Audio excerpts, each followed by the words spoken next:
అన్నాడు. ఎప్పుడూ 16 ఏళ్లుగా ఉండడం వల్ల చిరంజీవి. దానితో పాటు బ్రహ్మాయుర్దాయం ఇచ్చారు పార్వతీ పరమేశ్వరుడు. కాబట్టి ఆయన తలుచుకుంటే ఏదైనా ఇవ్వగలడు. దీనికి ఇది ఇవ్వడమా అని లెక్క కట్టడానికి నువ్వు సరిపోవు. నీ సమర్థత చాలదు. ఆయన ప్రసన్నుడయ్యాడు, ఏదైనా ఇస్తాడు. దేనికి ప్రసన్నుడవుతాడు? కేవలం భక్తికి. అందుకే జ్ఞానసంబంధ నాయనార్ 63 మంది నాయనార్లలో కల్లా చాలా గొప్పవాడు. అటువంటి నాయనార్ అంత గొప్ప వైభవాన్ని పొందడానికి కారణం చాలా ఆశ్చర్యకరం. తండ్రి గారు సంధ్యావందనం చేసుకోవడానికి ఎడుతున్నాడు. పిల్లాడిని అరుగు మీద కూర్చోబెట్టాడు. ఉరే, నేను నీళ్లల్లో ములుగుతాను, నీకు భయం వేస్తే అదిగో గోడ మీద పార్వతీ పరమేశ్వరులను ఉన్నారు, వాళ్లే లోకమునకంతటికీ తల్లిదండ్రులు. నీకు భయం వేస్తే అటు తిరిగి అమ్మా నాన్న అని పిలువు, అంతేకాని నేను స్నానం చేసేటప్పుడు ములిగితే నాన్నగారు ములిగిపోయారని ఏడుపు మొదలెట్టకి ఇక్కడ కూర్చుని అన్నాడు. అలాగే నాన్నగారండి అన్నాడు. తండ్రి వెళ్ళి కోనేట్లో ములిగాడు. ఆ పిల్లడికి భయం వేసి నాన్నగారు ములిగిపోయారనుకుని అటు తిరిగి చెప్పారుగా నాన్నగారు, అమ్మా నాన్న అమ్మా అమ్మా అమ్మా అమ్మా అని ఏడవడం మొదలెట్టాడు. శంకరుడు అన్నాడు, ఏం అలా చూస్తామే, జగదంబవుగావు పద అన్నాడు. ఆవిడంది, ఏమిటి జగదంబవుగావు పద అంటున్నారు ఏమిటి, మన ఇద్దరి సాక్షాత్కారం ఇద్దామా వాడికి అంది. వాడు నమ్మి ఏడ్చాడు. బొమ్మని ఏడవలేదు, మనమే అని ఏడిచాడు. వాడికే కనబడకపోతే ఇంకెందుకు? బొమ్మ అని పూజ చేసిన వాడికి వాడు బతికున్న నాళ్ళు పూజ చేసినా కనబడక్కర్లా. అది ఈశ్వరుడే ని నమ్మి పూజ చేసిన వాడికి కనబడకపోతే ఇంకెందుకు?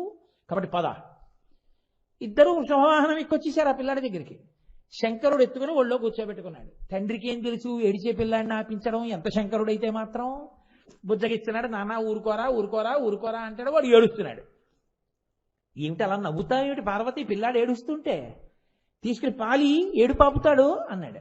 అంటే ఆవిడంది, ఏమిటో చాలా చమత్కారంగా చెప్తున్నారు, నా పేరు అపితకుచాంబ, నా స్తన్యం ఎవరు తాగరు, నా స్తన్యమును వీడు తాగాడో ఏమవుతుందో తెలుసా, మీ జ్ఞానం వచ్చేస్తుంది, ఇవ్వనా పాలు అంది.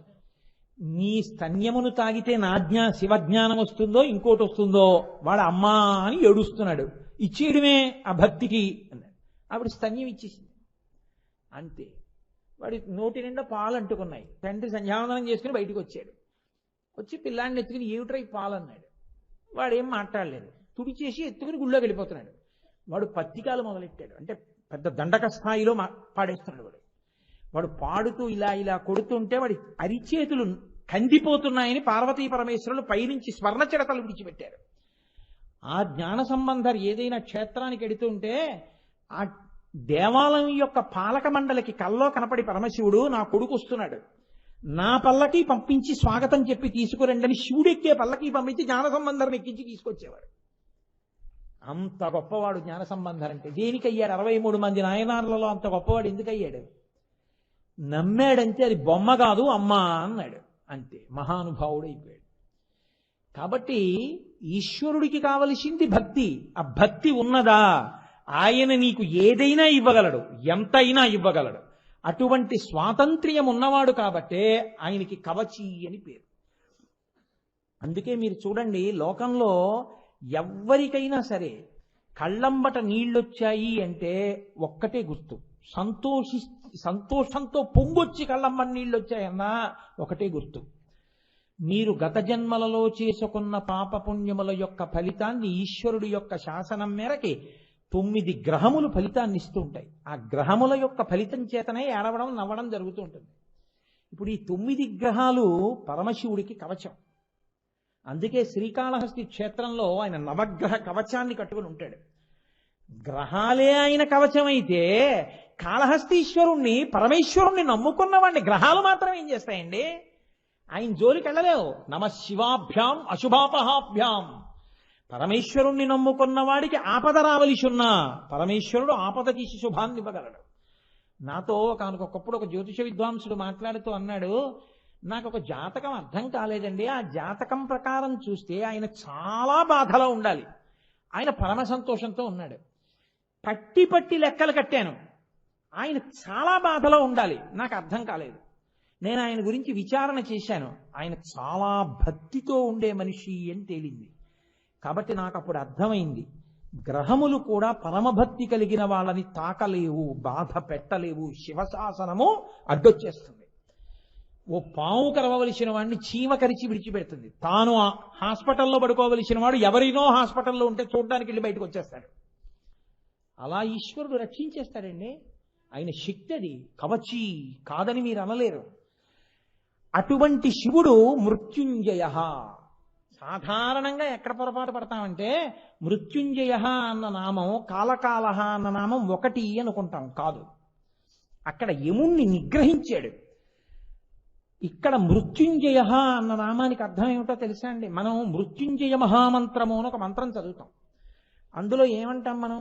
ఓం త్రయంబకం యజామహే సుగంధిం పుష్టివర్ధనం ఉర్వారుకమివ బంధనాన్ మృత్యోర్ముక్షీయమామృతాత్ అంటాం. నేను చచ్చిపోకుండా ఉండాలి అని అడగం. అలా అంటే రాక్షసత్వము అని నేను మీకు నిన్ననే మనవి చేశాను. బాగా ముగ్గిపోయినటువంటి దోసపండు ముచిక నుండి తనంత తాను విడిపోయినట్టుగా విడిపోగలిగినటువంటి ప్రజ్ఞని నాకు కృప చెయ్యి. అది మృత్యుంజయ మహామంత్రం.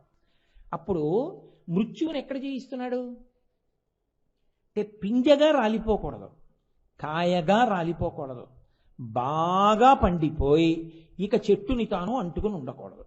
తనంత తాను ముచిక నుంచి విడిపోయి కింద పడిపోవాలి. అంటే ఈ శరీరంతోనే ఉండాలి, ఈ శరీరంతో ఉండి సాధన చెయ్యాలి. అందుకే పగటి పూట భోజనం చేస్తే పైన చొక్కా కాని బనీను కాని లేకుండా ఉత్తరీయం ఒకటే వేసుకుని పరిశేచనం చేసేటప్పుడు నీళ్లు పట్టుకుని విస్తరి చుట్టూ తిప్పుతూ సత్యం తప్పేన పరిశించామి అని అడుగుతారు.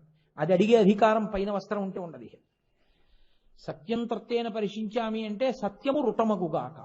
రాత్రి తీసుకుంటే పదార్థం ఋతం త్వా సత్యేన పరిశించామి, ఋతము సత్యమగుగాక. ఇదే ఋతుమంతము, దీంట్లో ఉండాలి. ఇందులో ఉండి ఆటుపోట్లు కష్టసుఖాలు అన్నీ అనుభవించాలి. నిన్ను రక్షించిన వాడెవరో వాణ్ణి బాగా పట్టుకోవాలి. ఇదే రాటపాతడం అంటుంది శాస్త్రం. రాటపాతేవాడు ఏం చేస్తాడంటే ఓ గొయ్యి తవ్వుతాడు, అందులో ఆ రాట పెడతాడు, మట్టి పోసేస్తాడు, కాలుతో బాగా తొక్కేస్తాడు. తొక్కేసి వెళ్ళిపోడు. ఓసారి ఆ గుంజ ఊపుతాడు ఇలాగ, అబ్బే ఊగుతోంది గుంజ. ఇప్పుడు ఏం చేస్తాడంటే 4 రాళ్ళు అట్టుకొచ్చి వేస్తాడు. వేసి గుణపాన్ని తిరగేస్తాడు, తిరగేసి బాగా రాళ్ళు నొక్కేస్తాడు. మళ్ళీ మట్టి తీసుకొచ్చి వేస్తాడు, కాలుతో బాగా నొక్కుతాడు. నొక్కి ఇలా అంటాడు, గుంజ కదలలేదు, వెళ్ళిపోతాడు. రాటపాతినవాడు రాట కదులుతోందేమో తానే చూసుకున్నట్టు ఈ శరీరంలో ఉండి ఈ శరీరము తాను కాదన్న సత్యమును ఎరుకలోకి తెచ్చుకుంటాడు. ఇది నేను కాదు. లోపల ఎప్పుడు స్ఫురత్తుగా ఉన్నటువంటిది ఏది ఉందో, నానా ఛిద్రఘటోదర స్థిత మహాదీప ప్రభాభాస్వరం జ్ఞానం యస్యతు చక్షురాదికరణ ద్వారా బహిస్పందతే జానామీతి తమేవ భాంతమనుభాత్యే తత్సమస్తం జగత్ తస్మై శ్రీ గురుమూర్తయే నమగిదం శ్రీ దక్షిణామూర్తయే అంటారు శంకరులు. కుండకి 9 కన్నాలు పెట్టి దీపం పెట్టి బోర్లిస్తే 9 కన్నాల్లోంచి కాంతి కొట్టినట్టు లోపల ఉండేటటువంటి ఆత్మ యొక్క తేజస్సు ఇంద్రియముల మీద కొట్టి ఇంద్రియములు అన్నింటినీ తెలుసుకోగలుగుతున్నాయి, జ్ఞానేంద్రియాలు. అటువంటి ఆత్మ తాను అని తెలుసుకుని తాను ఆత్మగా నిలబడి సాక్షిత్వాన్ని వహిస్తాడు. ఇది నా నోటితో చెప్పినంత తేలిక కాదు, అది అద్వైతానుభూతిగా నిలబడగలిగిన మహాపురుషులకు అందుతుంది. భగవాన్ రమణులు మేడ మీద పడుకున్నారు, ఇంట్లో ఎవరు లేరు, ఎక్కడికో వెళ్ళారు. అకస్మాత్తుగా ఆయనకి మృత్యు వచ్చింది అనిపించింది. శరీరం అంతా చల్లబడిపోయింది, చెమట్లు పట్టేసాయి, గుండె యొక్క స్పందన ఆగిపోతోంది. ఆయనకి లోపల నుండి తాను ఆ శరీరము నుంచి బయటపడిపోతున్నట్టు అనిపించింది. ఆయన అనుకున్నారు, ఇప్పుడు కాకపోతే ఎప్పుడో అప్పుడు ఇలా వెళ్ళిపోతుంది, చచ్చిపోవడం అన్నది జరుగుతోంది, నేను చచ్చిపోతున్నాను అన్నమాట. కానీ నేను తొందరపడి కంగారు పడి అరిస్తే మాత్రం చచ్చిపోనేమిటి? అసలు తమాషా ఏమిటో చూద్దాం, చచ్చిపోయిన తర్వాత ఏమవుతుందో గమనిద్దాం అని ఆ ఆలోచన రాగానే అకస్మాత్తుగా ఆయనలో ఏమైందో తెలుసా అండి? కొన్ని కోట్ల జన్మల తపఫలితం. తాను సాక్షి అయ్యాడు. ఏది శరీరంలోంచి బయటికి వెళ్ళిపోతోంది, శరీరం ఏమవుతోంది తెలుసుకుంటున్నటువంటి ఆత్మగా తాను నిలబడ్డారు. తాను దాంట్లోంచి బయటికి వచ్చి నేను మిమ్మల్ని చూసినట్టు మీరు తనని చూసినట్టు రమణులు తన శరీరాన్ని తాను చూసుకున్నారు. ఓ, ఇది ప్రేతమైపోయింది, కాసేపట్లో వచ్చి దీన్ని కట్టేసి తీసుకెళ్లి కాల్చేస్తారు. అంటే ఇది పడిపోయినా నేను పడిపోనన్నమాట, అసలు నేనన్నమాట. ఇది తెలుసుకోనంత కాలం పునర్జన్మ. ఇది తెలుసుకోబడితే ఇక పునర్జన్మ లేదు, మోక్షం, బంధనం నుంచి విడిపోయాడు. ఇదనమాట అనుకున్నారు. అంతే, మళ్ళీ ప్రవేశించారు అందులో. మన్ను ఉద్ధరించడానికి వచ్చారు మహానుభావుడు, అంతే తిరువణ్ణామలైలోకి వచ్చారు. ఇక ఆ తర్వాత ఆ శరీరానికి బాధ అని మీరు అనుకోవాలి, నేను అనుకోవాలి, ఆయనకేం లేదు. ఒకానొకప్పుడు తిరువణ్ణామలైలో ఎంతంత దోమలు బయలుదేరాయంటే అవి దోమలు అనడానికి ఏమీ ఆస్కారం లేదు. ఓ చిన్న చిన్న పావురాయిలు అంతంత దోమలు బయలుదేరాయి. చీకటి పడితే భయపడిపోయేవారు. తిరువణ్ణామలై అంతా వదిలేసి అందరూ వెంకటాచలం వెళ్ళిపోయారు.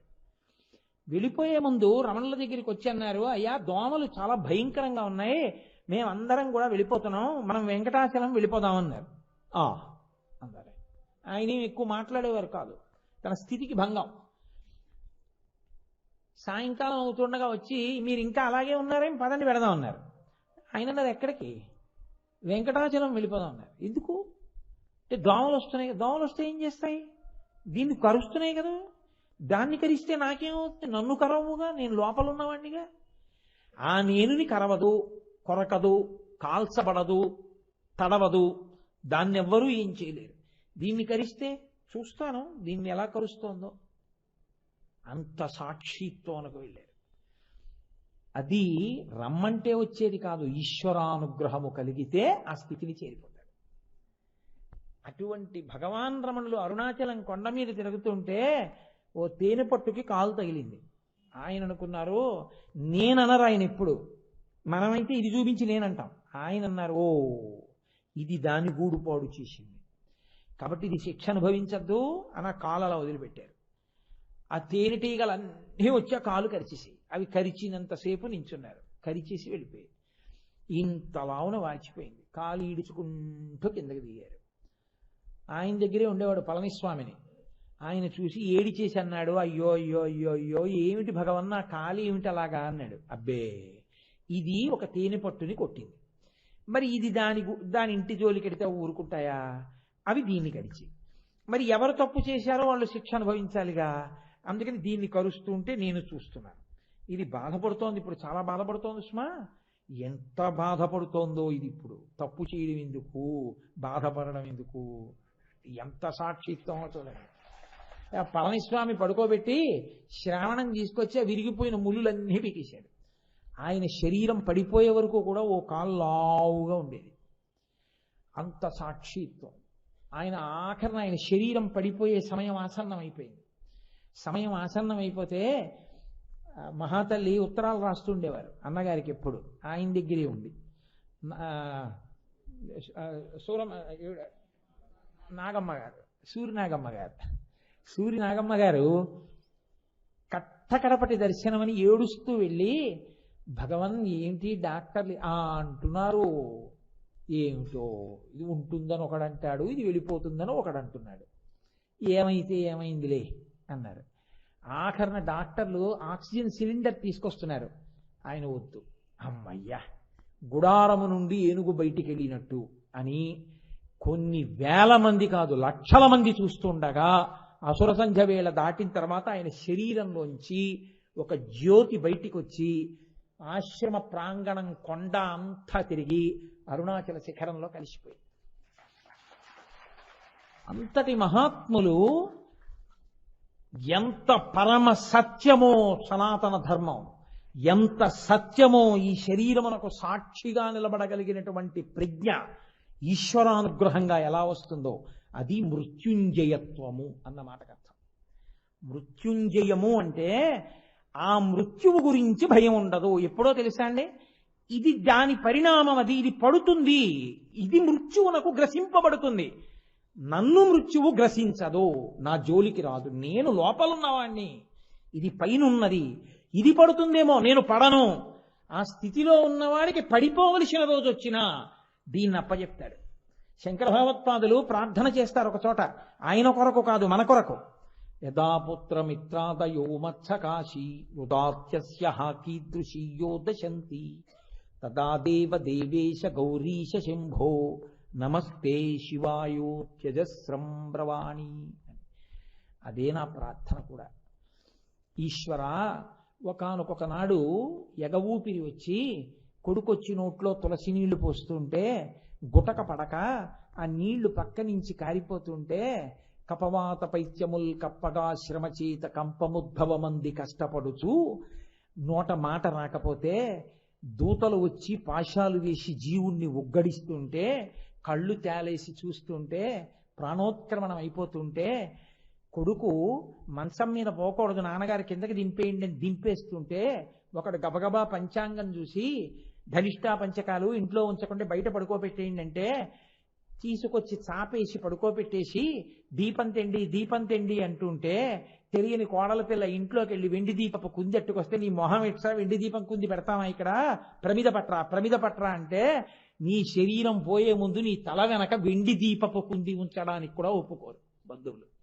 ఓ మట్టి ప్రమిద తెచ్చి అక్కడ పడుకోబెట్టేస్తే చాప మీద చుట్టూ చేరిన వాళ్ళు కూతురు చేరి, అయ్యో మా నాన్నగారు మహానుభావుడు ఎంతమందితో నమస్కారాలు పొందాడో, ఆయన కంఠంలో పుష్పహారం పడని రోజు ఉండేది కాదు, అటువంటి మహానుభావుడు చింకి చాప మీద పడుకుంటున్నాడు ఇవాళ, ఇంతమంది ఆ నాన్నగారి చుట్టూ చేరి చూద్దాం అని కూతురు ఏడుస్తుంటే చుట్టూ స్నేహితులు నిలబడి ఎంత కష్టంలో ఉన్నా చిరునవ్వుతో ఎప్పుడు ఈశ్వరుణ్ణి నమ్మండని ప్రబోధం చేసేవాడు. అరేరే ఊపిరి విడిచిపెట్టేస్తున్నాడు, నిస్తేజం అయిపోతున్నాడు, చూపు నిలబడిపోతోంది అని స్నేహితులు బెంగ పెట్టుకుంటుంటే ఆ మాటలు నా చెవిన పడుతుంటే ఈశ్వరా నా గుండె కదిలి నా యందు భయము కలగకుండుగాక. నేను బతికున్న నాళ్ళు ఏ పార్వతీ పరమేశ్వరుల గురించి చెప్పుకు బతికానో ఆ పార్వతీ పరమేశ్వరుల యొక్క పాదార విందములు నా కంటికి కనపడుతుండగా నేను వేసుకున్న పైబట్టని ఇంటికెళ్ళిన తర్వాత చెమట పట్టిందని విప్పి దండెం మీద అలా బారేసినట్టు చజస్రంభ్రమాణి ఈ శరీరాన్ని విడిచిపెట్టి నీ పాదపంజరము వంక చూస్తూ తెల్లని నీ పాదములు ఎర్రని మా అమ్మ పాదములు కనపడుతుండగా శరీరమును విడిచిపెట్టి ఆ పాదపంజరమునందు ప్రవేశించదనుగాక, ఆ సమయమునందు నా మనస్సు కదిలిపోకుండుగాక, నన్ను అలా అనుగ్రహించు తండ్రి అని ప్రార్థన చేస్తారు. వాడు మృత్యుంజయుడు, వాడికి భయం ఏం లేదు. వాడు చెప్పి చెప్పి చెప్పి చదివి చదివి చదివి ఉన్నాడు ఇది పడుతుంది.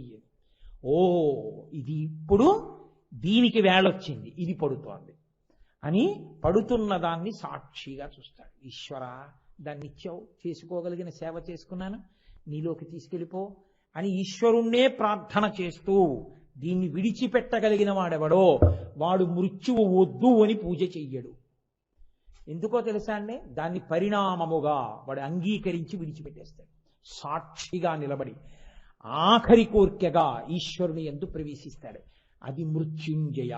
అటువంటి జ్ఞానం ఇవ్వగలిగిన వాడు ఆయన ఒక్కడే. పట్టుకుని ఉండడం పిద్య లక్షణం, పట్టుకుని ఉండడం కాయ లక్షణం, పండిపోయింది పడిపోవడం పండు లక్షణం. ఆయన పండిపోయాడండి అంటారు. నువ్వు పండిపోయింది నిజమైతే ముచిక నుంచి విడిపోవడానికి నువ్వు సిద్ధపడాలి. పట్టుకుని ఉండడానికి నువ్వు వెంపర్లాడకూడదు.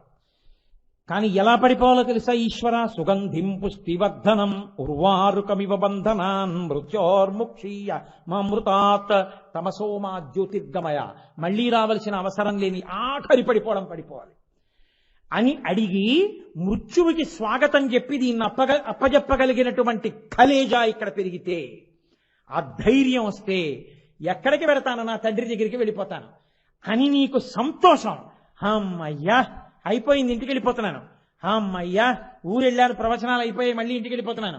అమ్మయ్యా మా అమ్మాయి కనబడింది, అమ్మయ్యా మా అల్లుడు కనబడ్డాడు, అమ్మయ్యా నా కొడుకు కోళ్ళు కనబడ్డారు అని పొంగిపోయినట్టు. అమ్మయ్యా ఇన్నాళ్ళు ఎవరి గురించి చెప్పి చెప్పి చెప్పి చెప్పి ఉన్నానో, అమ్మయ్యా వాడు కనపడుతున్నాడు, వాళ్ళలోకి వెళ్ళిపోతున్నాడు. హాయ్ ఇంకా నాకు గొడవ లేదు, ఇంకా నాకే బంధనాలు లేవు అని సంతోషంగా నువ్వు వెళ్ళిపోగలిగితే మృత్యువు నిన్నేం చేస్తుంది? దీన్ని బట్టికెళ్ళాలంతే, నిన్నేమీ చేయలేదు. ఎందుకని? సుగంధిం పుష్టివర్ధనం పాశంచ ఘంటాం. వాడు గంటలు మోగుతుండగా వాడొచ్చి పైకెత్తుతాడు. ఇదే పరాశర భట్టర్లు శ్రీగుణరత్న కోసం చేస్తూ అంటారు, ఐశ్వర్యమక్షరగతిం పరమం పదం వా అస్మైన కించితుచితం కృతం ఇచ్చదాంబ తం లజ్జసే కదయకో యుదార భావ. ఒక్కసారి వెళ్ళి అమ్మవారి దగ్గర నిజాయితీగా ఇలా నమస్కారం చేస్తేట ఆవిడ 3 తరాలు చూసి అదృష్టం ఇచ్చి ఐశ్వర్యం ఇచ్చి చిట్ట చివర శరీరం తేలికగా జీవుడు విడిపోయేటట్టు చూసి తాను ఎదురొచ్చి పరమేశ్వరుడు చెయ్యిచ్చి పైకెత్తి విమానంలో పక్కన కూర్చోబెట్టుకున్నాక ఈశ్వరా మా అమ్మ కనపడటం లేదే అంటే, నువ్వు వచ్చి నిజాయితీగా ఒక నమస్కారం చేస్తే నీకు 3 తరాలు చూసే అదృష్టాన్ని ఐశ్వర్యాన్ని తేలిగ్గా శరీరం నుంచి విడిపోగలిగినటువంటి గొప్ప అవకాశాన్ని ఇచ్చి నా దర్శనమిచ్చి విమానం ఎక్కించి నా లోకానికి తీసుకెళ్లేటట్టు చెయ్యడం తప్ప అంతకన్నా ఏమీ చెయ్యలేకపోయానని సిగ్గుపడి ఎర్రనైన ముఖంతో నీకు ముఖం చూపించలేక పరదా తట్న దాక్కుందయా అని చూపిస్తాట పరమేశ్వరుడు అమ్మవారిని. అది ఆయన యొక్క అనుగ్రహం. ఒక్క నమస్కారం చిత్తశుద్ధితో చెయ్యగలిగితే 100 అడుగులు ముందుకు రావడానికి ఈశ్వరుడు ఉంటాడు. అప్పుడు ఐశ్వర్యమక్షరగతిం పరమం పదం వా కస్మైతి చంజలి భరం వహతే వితీర్య అస్మైన కించితుచితం కృతం ఇచ్చధాంబ త్వం లజ్జసే కథయకోయు యుదార భావ. శ్రీగుణరత్న కోశంలో పరాశర భట్టర్లు ఏ మహానుభావుడు చెప్పినా ఒక్క మాట ఒకలాగే చెప్తారు. కాబట్టి అది మృత్యుంజయ. అది ఇవ్వగలిగిన వాడు, ఆ స్థైర్యం ఇవ్వగలిగిన వాడు, ఆ ధైర్యం ఇవ్వగలిగిన వాడు, ఆ పూనిక ఇవ్వగలిగిన వాడు పరాత్పరుడు, పరమశివుడు, పరమేశ్వరుడు, జ్ఞానదాత మహేశ్వర. ఆ స్థితిని, ఆ సాక్షిత్వాన్ని ఇవ్వగలవయ్యా తండ్రి నువ్వు. నీకు స్వాతంత్ర్యం ఉంది. నేనేం చేశానని ఇవ్వాలంటావేమో, నువ్వు ఇవ్వాలనుకుంటే నేను చేసింది ఏదైనా చూడగలవు. ఇది కదా దూర్జటి అడుగుతాడు. ఇంత గొప్పది కావాలంటే ఏం చేశానని చెప్పుకుని నువ్వు అడుగుతావు. నేనేమీ చెయ్యలేదని చెప్పుకోవడమే నాకున్న అర్హతని చెప్పు. అది మర్యాద.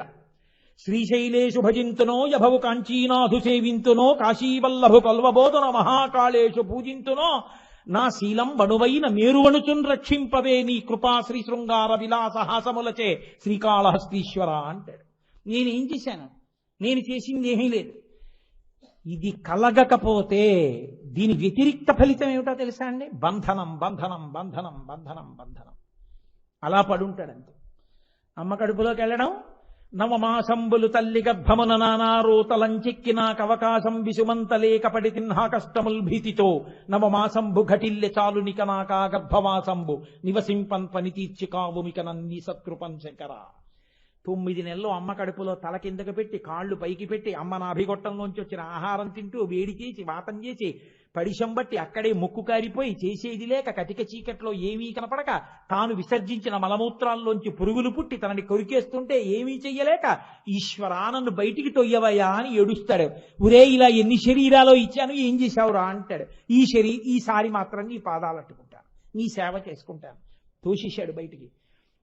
మలమూత్రంబులతో మహాభయముతో మాతృస్థనాపేక్షతో చలమూర్ఖత్వముతో సదాభ్రమతతో చాంచల్య చిత్తంబుతో బరువైనట్టి కపజ్వరగ్రహ మహాబాల్యామయ శ్రేణితో కలనైనంతమ చింతలేక చెడితిన్ కామ్యార్థినై శంకర. వచ్చాడంటే పోయింది మళ్ళీ జ్ఞానం. మళ్ళీ మలమూత్రాల్లో పడిపోతాడు, అలా పడుకుంటాడు. తను విసర్జించిన మలాన్ని తానే పిసికేసుకుంటాడు, అది నోట్లో పెట్టేసుకుంటాడు. చెవులోకి చీమ వెళ్ళిపోయింది, చీమ కుట్టేస్తోంది. చెవిలో బాధ తాను చెప్పుకోలేడు. కడుపులోకి పాలు సరిపోలేదేమో అని అనుకుని అమ్మొచ్చి మళ్ళీ పాలు ఇచ్చేస్తోంది. ఆ పాలు తాగడు. అమ్మ చెవిలో చీమ కొరికేస్తోందమ్మా అని చెప్పుకోలేడు. అమ్మ మళ్ళీ మళ్ళీ పాలు ఇవ్వడం వల్ల ఆ పాలధారలు తాగకపోవడం వల్ల ఇలా కారి మళ్ళీ చెవిలోకి వెడుతున్నాయి, మళ్ళీ ఇంకా చీమలు చెవిలోకి వెళ్ళిపోతున్నాయి. ఎన్ని బాధలు పడ్డాడు. కొంచెం పెద్దవాడు అయ్యాడు. బాలక్రీడలు తొల్పుతున్ బడులలో పాఠంబు వల్లించుతున్ బాలోద్యానక బోధనాది విధమున్ బాగొప్ప నాలించుతున్ లీలానాటక సూత్రకేల పఠనా వీనుండనై బుక్చితిన్ బాలప్రాయము నిజు చింత నిరుగన్ ప్రారబ్ధమా శంకర. మళ్ళీ బాల్యం వచ్చింది. పాఠశాలకు వెళ్ళాడు, పాఠాలు విన్నాడు, పిల్లలతో కలిశాడు, ఆడుకున్నాడు, పాటలన్నాడు, ఆటలన్నాడు, నాట్యాలన్నాడు. బాల్యం అయిపోయింది. బాలస్తావత్ క్రీడాసక్త తరుణస్తావత్ తరుణీసక్త వృద్ధస్తావత్ చింతాసక్త పరసే బ్రహ్మణి కోపిన సక్త అన్నారు శంకర భగవత్పాదులు. నీకు పాపం ఖాళీ ఎక్కడలే. బాల్యం ఆటలు, యవ్వనం ఆడపిచ్చి, వృద్ధాప్యం చింత. పాపం నీకు సమయం ఎక్కడుంది ఈశ్వరుడు గురించి ఆలోచించడానికి అన్నారు ఆయన. అలా యవ్వనం వస్తుంది. యవ్వనం అంకురించగనే మరి అన్యుల నెట్టులను ఆశ్రయించుటో జీవికి విత్తమే భువిని జీవనమంచు అదెట్లు కూర్చుటో పరమ పావనమూర్తులటంచు పరిపాలకులను నుతియించుటెట్టులో ఎయ్యది ఏది దారి అని ఎంచుతూ పుచ్చితి నయ్య శంకర. 4 రాళ్ళు వెనకేసుకోవాలి కదండి, పిల్లల పెళ్లిళ్ళు చేయాలి కదండి, వాళ్ళకి ఆసరా ఏర్పాటు చేయాలి కదండి. అంటూ ఉండడం, తిరుగుతూ ఉండడం, డబ్బు తీసుకొస్తూ ఉండడం, తేనె పురుగు తీసుకొచ్చి ఆ తేనె పట్టులో తేనె దాచినట్టు బతికున్నంత కాలం తేవడం. ఆఖరికి ఎవడో పొగ పెడతాడు, తేనెటీగలు అడిపోతాయి, వాడు పిండుకు తాగుతాడు. ఆఖరికి లక్షాధికారైన లవణమన్నమే కాని మెరుగు బంగారంబు మింగబోడు విత్తమర్జన చేసి విర్రవీగుటె కాని కూడబెట్టిన సొమ్ము కుడువలేడు పొందుగా మరుగైన భూమి లోపల పెట్టి దానధర్మము లేక దాచి దాచి తుదకు దొంగలకిత్తు రోజుల కవును తేనె జుంటీగలియ్యవా తిరువరులకు భూషణ వికాస శ్రీధర్మ పురనివాస దుష్ట సంహార నరసింహ దురిత దూర అంటాడు. యవ్వనం అలా పోయింది. పోని వార్ధక్యం వచ్చాక ఏమైనా చింతిస్తాడా? వార్ధక్యంబున మోహమూర్ఖతలచే వాతాది రోగాలచే వ్యర్థం వైచెడు వాక్ప్రవాహములచే వాత్సల్య చిత్తంబుచే అర్ధధ్యానముచే మహాభ్రమతతే హాస్య ప్రసంగాలచే స్వార్థంబే పరమార్థమై చెడుదురి స్వార్థ ప్రజల్ శంకర. వార్ధక్యంబున మోహమూర్ఖతలచే, పసిపిల్లాడికున్నంత మూర్ఖత్వం. వద్దు నాన్నగారండి అంటే వినడం, చెప్పలేదని కోపం. వాతాది రోగాలచే, రకరకాలైన రోగాలు. దోసకాయ పప్పు తింటాడు, ఒళ్ళంతా నొప్పులు. వాతాది రోగాలచే, పోని ఊరుకుంటాడా అలా అని? వ్యర్థ ప్రసంగాలచే, నేను రా 1973లో అని మొదలెడతాడు. ఎప్పుడు ఆపేస్తాడా అని కొడుకు చూస్తాడు. నాన్నగారండి ఇప్పుడే ఫోన్ వస్తోందని వెళ్ళిపోతాడు. తను చెప్పకుండా ఉండడం, కనబడ్డ వాళ్ళందరితో మాట్లాడుతుంటాడు. హాస్య ప్రసంగాలచే, తాతగారండి మీకు పిల్లని చూస్తానంటే నోర్మొయ్యి, నాకు పిల్లనేమిట్రా అంట, నాకు పిల్లనిచ్చేవాడు ఎవడరా అంటాడు.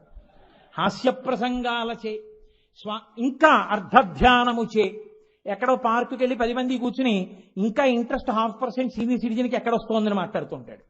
ఏ గుళ్ళోనూ కూర్చోడు. కాబట్టి అర్ధధ్యానముచే మహాభయముచే హాస్య ప్రసంగాలచే స్వార్థంబే పరమార్థమై చెడుదురి స్వార్థ ప్రజల్ శంకర. చక్రవర్తులు వానప్రస్థానికి వెళ్ళారు. నీకేవిడి బాధ, కొడుక్కి తాళాలు ఇచ్చేసి హాయిగా ఏదో పెట్టింది తిని కూర్చుంది రామరామ అనుకోక. ఒకప్పుడు ఉంటేగా అలవాటు, ఇప్పుడు అనుకోవడానికి ఎక్కడి నుంచి వస్తుంది మనసుకి కొత్తగా? అయిపోయింది, వెళ్ళిపోవలసిన సమయం వచ్చేస్తుందిగా.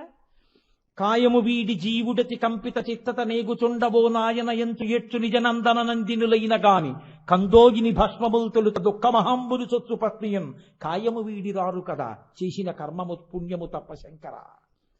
ఆఖరికి ఓ రోజు వచ్చేస్తుంది, ఇందులోంచి బయటకు వచ్చి వెళ్ళిపోతుంది.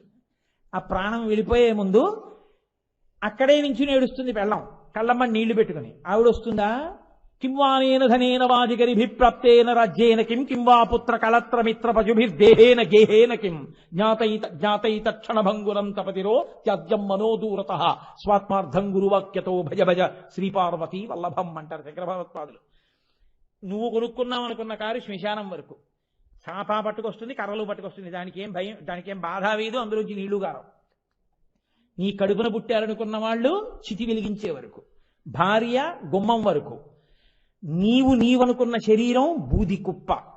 కాలు తగిలితే నాన్నగారండి క్షమించండి అన్న కొడుకు అస్థి సంచయనం చేసి 4 ఎముకలు తీసి నాన్నగారి ఎముకలే అయినా ఇంటికి కూడా పట్టుకెళ్ళాడు. పిడతలో కట్టి, గుడ్డ కట్టి, మూట కట్టి, పేరు రాసి లాకర్లో పెడతాడు శ్మశానంలో.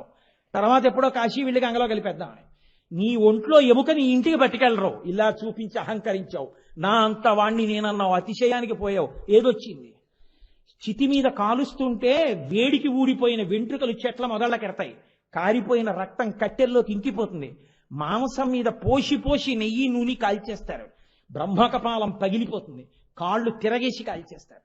బూది కింద పడిపోతే అస్థి సంచయనంలో కాస్త ఏరుతారు, మిగిలింది చీపురు పట్టి తుడిచి అవతలకి తోషవతలు పారేస్తారు. ఇలా నువ్వు చూపించింది ఏమైంది? ఆఖరికి ఇలా చూపించడం అని ఇలా అని ఉంటే నువ్వు బతికిపోదు. అలా అండం చేతకాక పాడైపోయావు. మళ్లీ బంధనం. పునరపి జననం పునరపి మరణం పునరపి జననీ జఠరే చయనం జిహతం తారే బహుదుస్తారే కృపయాపారే పాహిమురారే. ఈ పిచ్చి బతుకు నుంచి బయటికి రావాలంటే ధైర్యంగా ఈశ్వరుండడుగు. ఈశ్వరా, మృత్యువునందు భయం లేని స్థితిని నాకు కృపచేయి. ఇది పడిపోతుందని నమ్మి బతికున్న నాళ్ళు చేతులారంగ శివుని పూజింపడేని, నోరు నవ్వంగ హరికీర్తి నుడువడేని, దయయు సత్యంబులోనుగా తలపడేని, కలుగనీటికి తల్లుల కడుపు చేటు, వాళ్ళ ప్రసవ వేదన బాధపడేలా కాకుండా ఈశ్వరా చేతులారంగ నేను అభిషేకం చేసుకోవాలి. సాయంకాలం శ్రీమన్నారాయణుడు గురించి చెప్పడంలో చెప్పి చెప్పి చెప్పి చెప్పి చెప్పి చెప్పి ఇంటికి వెళ్ళి ఏదైనా ఇలా నవిలి మింగుతుంటే కంఠం మంట పెట్టాలి, గొంతు నిప్పెట్టాలి. అలా నా కంఠం శోషించిపోయేటట్టు, చెమట పట్టి నా లాల్చి తడిసిపోయేటట్టు శ్రీమన్నారాయణుణ్ణి కీర్తించగలగాలి. దయా సత్యంతో నేను బతకగలగాలి. త్రయంబకం యజామహే సుగంధిం పుష్టివర్ధనం, ఆయన అనుగ్రహంతోనే పండిపోవాలి. పండిపోయి ఇక తొడిమిని అంటిపెట్టుకోకుండా నా అంత నేను ఊడి కింద పడిపోవాలి. అది మృత్యుంజయ. అటువంటి శక్తి శివానుగ్రహంగా కృప చేయబడుతుంది. వాడు ధన్యుడు, వాడికి వెనక్కి రాడు, వాడు ఈశ్వరుల్లో కలిసిపోతాడు. అక్కడ నుంచి ఇక్కడ వరకు ఇంత ఇవ్వగలిగిన వాడు ఆయనే. ఇది చూపించడానికి కాలకాలః, దుర్ధర్షః, కవచి, మృత్యుంజయ ఎన్ని నామాలు చెప్పినా ఆయనకే అన్వయం. అటువంటి సర్వేశ్వరుడు గురించి శివాష్టోత్తరంలో ఈ నామాలతో కీర్తించారు. ఇవాళకి చాలు. రేపు మళ్ళీ అసుర సంధ్య వేళలో కలుసుకుని మళ్ళీ కొన్ని నామాల్ని రేపు షష్ఠి షణ్ముఖోత్పత్తి చెప్తానని చెప్పాను కదండి. అత్యద్భుతమైనటువంటి ఘట్టం. లౌకికంగా గృహస్థైనటువంటి వాడు వంశం తరించడానికి షణ్ముఖోత్పత్తి విని తీరాలి అని చెప్తాయి శాస్త్రాలన్నీ. వరాహ పురాణం 25వ అధ్యాయమేమో అనుకుంటాను, ఒక విషయాన్ని ప్రతిపాదన చేస్తుంది. షష్ఠి తిథి ప్రత్యేకించి సుబ్రహ్మణ్యేశ్వర స్వామి వారికి సంబంధించినటువంటి తిథి కాబట్టి షష్ఠి తిథి నాడు సుబ్రహ్మణ్యోత్పత్తిని కానీ ఎవరైనా వింటే వాళ్ళ పిల్లలకి ఏవైనా ప్రమాదములు వస్తుంటే ప్రమాదములు తప్పిపోతాయి. పిల్లలు క్షేమంగా సంతోషంగా హాయిగా ఉంటారు. అందుకే పిల్లల యొక్క క్షేమం కావాలి అనుకున్న వాళ్ళు షష్ఠి తిథి నాడు తప్పకుండా సుబ్రహ్మణ్యోత్పత్తిని వినాలి. కానీ నేను మీతో ఒక యథార్థం మనవి చేస్తున్నాను. సుబ్రహ్మణ్యోత్పత్తిని సరిగ్గా అర్థం చేసుకోవడం కేవలంగా ఏదో ఒక గ్రంథాన్ని పట్టి వెళ్తే చాలా కష్టం. అనేక గ్రంథములను సమన్వయం చేసుకుంటే తప్ప అసలు సుబ్రహ్మణ్యోత్పత్తి విషయంలో ఒక స్పష్టమైనటువంటి అవగాహన ఏర్పడేటటువంటి అవకాశం ఉండదు. ఎందుకు అలా ఉంటుంది అంటే, మీకు ఎప్పుడైనా చాలా విశేషమైనటువంటి ఫలితాన్ని ఇవ్వాలనుకోండి, మీరు విశ్వాసంతో నిలబడగలిగిన శక్తి కూడా ఉండాలి. మీరు దాన్ని విశ్వసించి ఇది ఇలాగే ఉండి ఉండవచ్చు, ఇంకొకలా ఉండదు కాబట్టే ఋషిప్రోక్తమైంది అని మీరు నమ్మి చదవగలిగితే మీకు ఫలితం వస్తుంది. ఆ విశ్వాసం విషయంలో కొద్దిగా ఊగిసలాట ఉందనుకోండి, ఫలితం కూడా ఊగిసలాటగానే ఉంటుంది మీకు. అందుకే శాస్త్రంలో ఉపనిషత్తు ఒక గంభీరమైన విషయాన్ని చెప్తుంది. ఏదైనా చాలా గొప్ప విషయాన్ని ప్రతిపాదన చేసేటప్పుడు చాలా నీచమైనటువంటి కథతో కలుపుతారు. ప్రత్యేకించి దేవీ భాగవతంలో తారాశశాంకం లాంటివి అందుకే వచ్చాయి. చదివితే ఇదేమిటి ఇలా ఉంది, ఉన్న భక్తి పాడైపోయేటట్టుంది అనిపిస్తుంది. కానీ దాని ఆంతర విషయం సుబోధకమైతే మాత్రం అబ్బా, ఋషి ఎంత గొప్ప విషయాన్ని ప్రతిపాదన చేశారా అనిపిస్తుంది. సుబ్రహ్మణ్యేశ్వర స్వామి వారి యొక్క అవతారం అంత తేలికగా అర్థమైపోయేటటువంటి విషయం కాదు. అనేక గ్రంథములతో సమన్వయం చేసుకుంటేనే దానికి ఒక పరిపూర్ణమైనటువంటి స్థితి వస్తుంది. కుమార సంభవము అని సుబ్రహ్మణ్యోత్పత్తికి ఒక పేరు. కుమార అన్న శబ్దం ఒక్క సుబ్రహ్మణ్యుడికే చెందుతుంది. కుమార, నా కుమారుడండి అంటాం, కానీ కుమార అన్న శబ్దం పరమేశ్వరుడి యొక్క పుత్రుడిగా ఒక్క సుబ్రహ్మణ్యుడిది. అందుకే కుమారస్వామి. రెండు, స్వామి అన్న పిలుపు, స్వామి అన్న మాట ఇతర దేవతలకి చెల్లదు. అది ఒక్క సుబ్రహ్మణ్యుడికి మాత్రమే చెల్లుతుంది. అందుకే అమరకోశం ఆ విషయాన్ని స్పష్టంగా చెప్తుంది. స్వామి, సేనాని, గుహ ఇవన్నీ కేవలం సుబ్రహ్మణ్యుడికి మాత్రమే ఉండేటటువంటి నామములు. సరే, మనం స్వామి నామాన్ని ఇతర దేవతా స్వరూపాలకి కూడా కలిపి చెప్తాం, అది దోషమని నేను అంటలేదు. కానీ స్వామి అన్నది తనంత తానుగా వర్తించేది మాత్రం ఒక్క సుబ్రహ్మణ్యుడికి. మీరు స్వామి అని ఎవరినైనా పిలిస్తే ఆ పిలుపు ఎవరికి చెందుతుంది అంటే అది సుబ్రహ్మణ్యుడికి చెందుతుంది. ఎందుకంటే తనంత తానుగా ఆ పేరు ఆయనకే ఉంది అమరకోశం. ఇతర దేవతలకి స్వామి అన్న నామం లేదు. అంతటి మహానుభావుడు, ఆయన గురించి ప్రతి పురాణము మాట్లాడుతుంది. ఆయన గురించి మాట్లాడనటువంటి పురాణం లేదు. అంతటి మహానుభావుడు, ఆయనకి ఈ తిథిని ప్రత్యేకంగా ఉంచారు. షష్ఠి తిథి అంత గొప్పది. ఆయన 6 ముఖములవాడు. అలాగే ఆయన కృత్తికల యొక్క పాలు తాగినవాడు, షడాననుడు, షణ్ముఖుడు, కార్తికేయుడు. అటువంటి వాడు షష్ఠీ తిథి ప్రియుడు. ఆయన షష్ఠి తిథి నాడు పూజ చేసిన, సుబ్రహ్మణ్యోత్పత్తిని విన్న, మననం చేసిన, పారాయణ చేసిన ఎక్కువ ప్రీతి పొందుతాడు. వాల్మీకి మహర్షి రామాయణ రచన చేస్తూ కుమార సంభవం అన్న మాట వాడారు బాలకాండలో.